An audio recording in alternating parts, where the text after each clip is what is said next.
Silahkan. Apakah ada yang akan bertanya?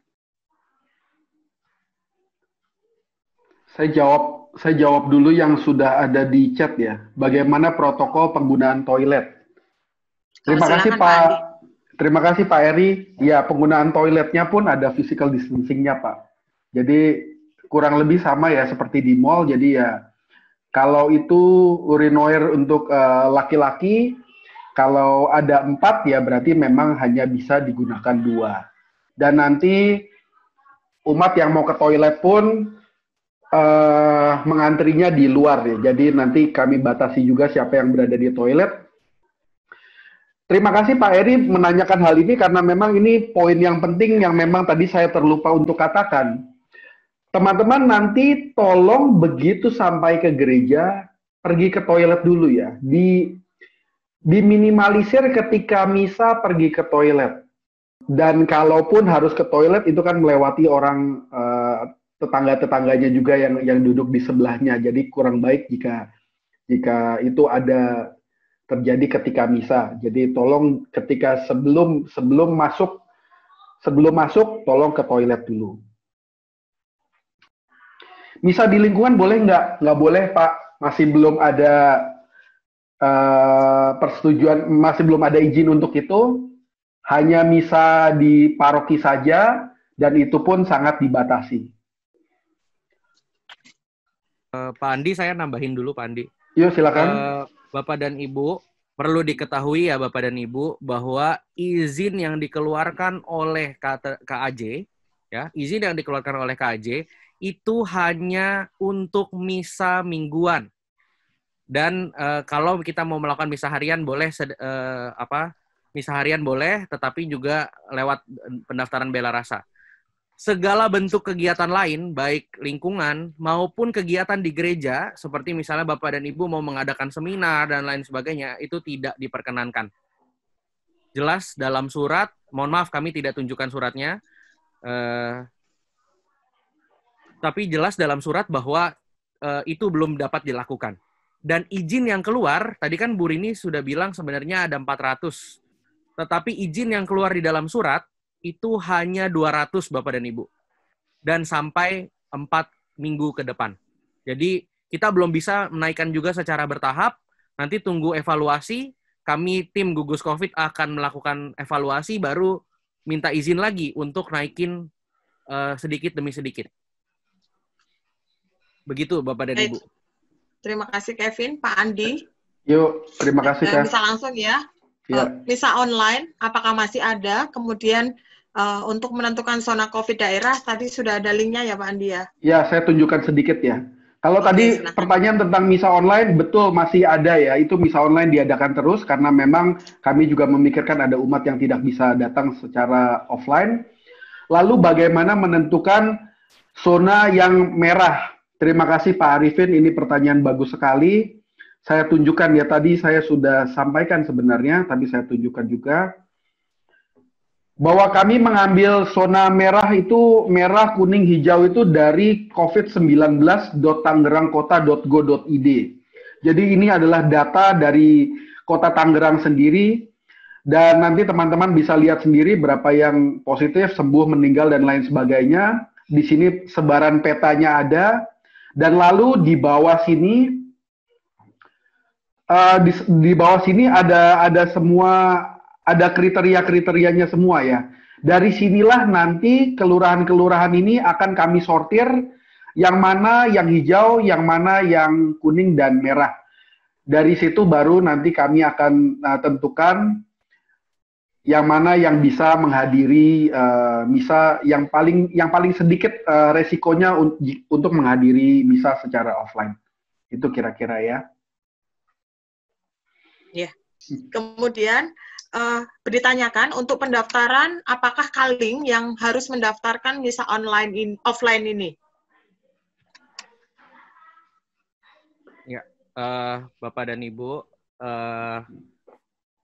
untuk yang mendaftarkan nanti kalau webnya sudah berjalan, umat bisa mendaftar sendiri Bapak dan Ibu. Nanti kami yang akan batasi, misalnya untuk misa tanggal 19 Juli, kami misalnya mengundang wilayah Maria misalnya. Maka yang bisa mendaftar hanya wilayah Maria saja yang terdaftar. Maka itu dari tadi integrasi kepada Biduk.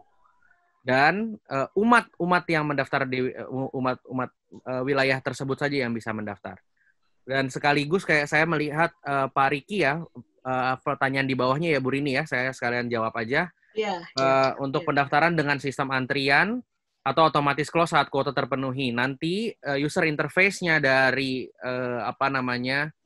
dari websitenya akan ketika Bapak dan Ibu pilih tanggal 12 misalnya, misa tanggal 19 misalnya, itu akan tertulis kalau kuota sudah tinggal berapa, sisa kuota berapa. Jadi sebegitu kuotanya 0 ya 0. Oh ya. Jadi tidak bisa lagi.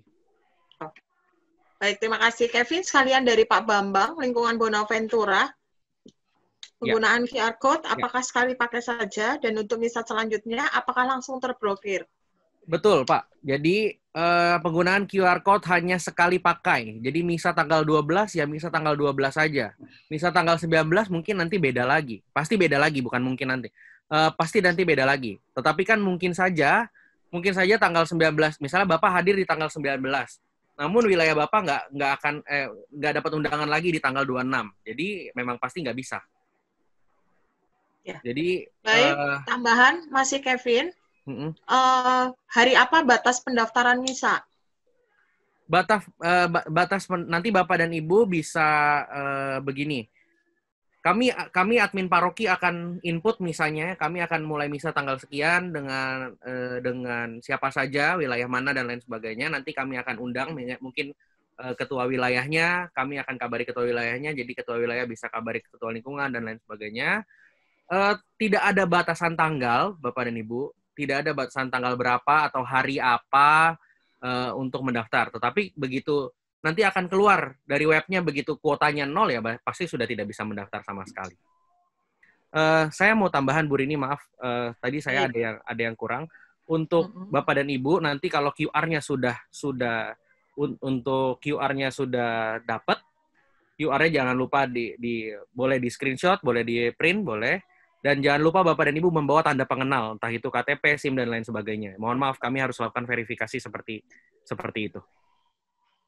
Baik. Karena dimungkinkan sekali bahwa misalnya, satu mendaftar, QR-nya dikirim ke orang-orang lain. Jadi kami harus verifikasi. Dan kami akan dapat datanya. Jadi saat hari H kami pegang data semua. Siapa yang sudah mendaftar atas nama siapa. Jadi tidak bisa switch. Misalnya, Pak Andi mendaftar, tiba-tiba yang datang hari H saya. Tidak bisa, Bapak Ibu. Baik, terima kasih Kevin. Untuk Pak Andi, dari Andreas Rasul, apakah umat yang berusia di atas 59 tahun boleh diantar komuni oleh prodiakon? Jika boleh, bagaimana prosedurnya? Ya, mohon maaf, ini belum bisa dilayani, karena memang arahan dari KAJ belum memperbolehkan yang ini. Terima kasih Pak Andi. Dari Pak Indra, Kaling lingkungan Leo Agung. Bagaimana mengetahui orang yang OTG, orang tanpa gejala, padahal dia lolos termogan? Silakan Pak Andi. Terima kasih Pak Indra. Yang ini sudah pasti tentu saja kita juga tidak tahu ya. Namanya juga orang tanpa gejala. Itu dia sebabnya tadi ada prosedur pengamanan yang berlapis-lapis, yaitu semua harus menggunakan masker supaya nanti kalau ada yang bersin ya itu dropletnya tidak menyebar kemana-mana, dan ketika masuk pun harus melalui chamber bilik disinfektan itu ya. Supaya kalau misalnya ada virus yang menempel di bajunya atau di kepalanya, ya itu bisa mati dulu dari sana.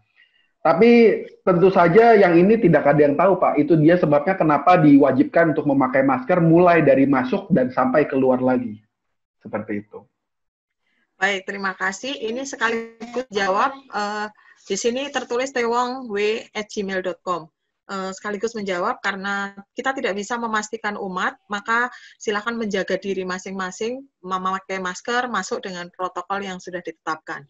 Satu dari Sani Himawan, boleh bertemu Romo untuk minta berkat rohani, Romo menjawab, sementara untuk berkat rohani tidak bisa dilayani hari Minggu setelah misa offline.